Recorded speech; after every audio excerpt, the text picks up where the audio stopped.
మన భారతదేశంలోని కొన్ని అంతుచిక్కని మిస్టరీ ప్లేసెస్, అదేవిధంగా ప్రాచీన భారతదేశపు అద్భుతాలు. మొదటిగా కోనార్క్ సూర్య దేవాలయం. ఆ గుడి దగ్గర ఉన్న చక్రాలతో సమయాన్ని ఎలా సూచించేవారు? ఇలాంటి ఎన్నో అంతుచిక్కని మిస్టరీల గురించి ఈ వీడియోలో తెలుసుకుందాం.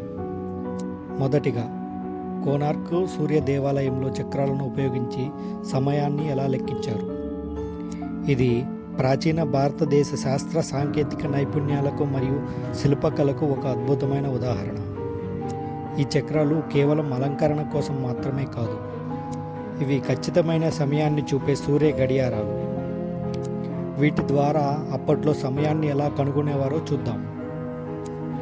చక్రం నిర్మాణం మరియు సమయ విభజన. ఒక చక్రం సహాయంతో సమయాన్ని లెక్కించడానికి దానిలోని ఆకులకు అంచుపై ఉన్న పూసలను అర్థం చేసుకోవాలి. ప్రధాన ఆకులు. ప్రతి చక్రంలో 8 పెద్ద ఆకులు ఉంటాయి. ఆ 8 ఆకులు రోజుకు 24 గంటలను సూచిస్తాయి. అదే 2 పెద్ద ఆకుల మధ్య సమయం 3 గంటలు. చిన్న ఆకులు. 2 పెద్ద ఆకుల మధ్య ఒక చిన్న ఆకు ఉంటుంది. ఇది ఆ 3 గంటల సమయాన్ని సగానికి విభజిస్తుంది. అంటే ఒక పెద్ద ఆకుకు పక్కనే ఉన్న చిన్న ఆకుకు మధ్య ఉన్న సమయం 1.5 గంటలు, అంటే 90 నిమిషాలు. అంచుపై ఉన్న పూసలు. ఒక పెద్ద ఆకు మరియు ఒక చిన్న ఆకు మధ్య చక్రం అంచుపై 30 గుండ్రటి పూసలు చెక్కబడి ఉంటాయి. 90 నిమిషాల సమయాన్ని ఈ 30 పూసలతో భాగిస్తే 90/30 3. ఒక్కో పూస 3 నిమిషాల సమయాన్ని సూచిస్తుందని అర్థం.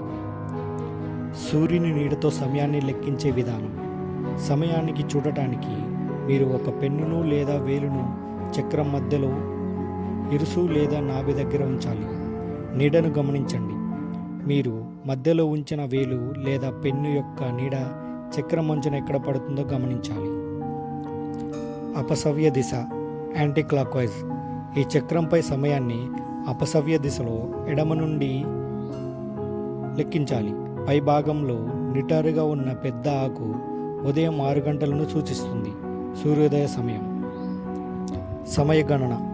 ఉదాహరణకు, నీడ పై భాగంలో ఉన్న మొదటి ఆకు ఉదయం 6 గంటల నుండి తర్వాతి పెద్ద ఆకు మీద పడితే సమయం ఉదయం 9 గంటలకు అని అర్థం.